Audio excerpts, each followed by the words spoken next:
So guys আসসালামু আলাইকুম। আজকের এই ভিডিওটি খুবই গুরুত্বপূর্ণ। কারণ আজকের এই ভিডিওতে আমি আপনাদের দেখিয়ে দিব কিভাবে একই মোবাইলে ২ বা ৩ যত ইচ্ছা আপনার বিকাশ আপনি চালাতে পারেন।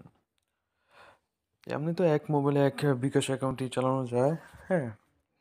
কিন্তু আমাদের বিকাশ অ্যাকাউন্ট আরও থাকে। যখন আমরা লগইন করতে যাই তখন নানা ঝামেলা করে। তো আমি খুবই ইজি একটা ট্রিক্স আপনাদের দেখিয়ে দিব, যেটা দিয়ে আপনারা খুবই সহজে একাধিক বিকাশ অ্যাকাউন্টই আপনার মোবাইলে চালাতে পারবেন। প্রথমে আপনার বিকাশ এই যে এইভাবে ক্লিক করে ধরে রাখবেন।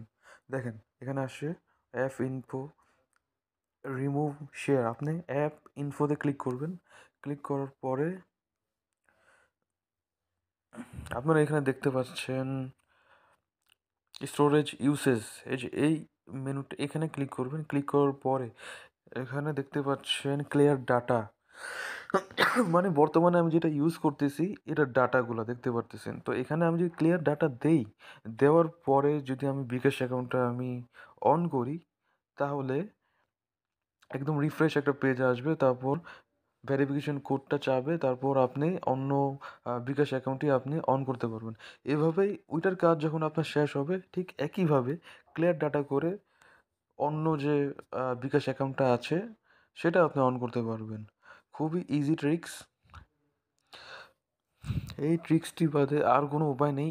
মানে একটা মোবাইলে একাধিক বিকাশ অ্যাকাউন্ট চালানোর এর চেয়ে ভালো আর সহজ আর কোনো উপায় নেই। এরপরে যদি কেউ না বুঝতে পারেন তবে আমাকে কমেন্ট করবেন। দরকার পড়লে আমি সব কিছু আরও সহজে ভেঙে বলে দিব। আশা করি ভিডিওটা আপনাদের ভালো লেগেছে, উপকার হয়েছে। এবং আর কোনো অবজারভেশন থাকলে অবশ্যই কমেন্ট করবেন। আর ভিডিওটি ভালো লাগলে লাইক দিবেন। আর চ্যানেলটি সাবস্ক্রাইব করবেন ভবিষ্যতে এমন উপকারী ও ভালো ভিডিও পাওয়ার জন্য। তো সবাইকে ধন্যবাদ। আসসালামু আলাইকুম।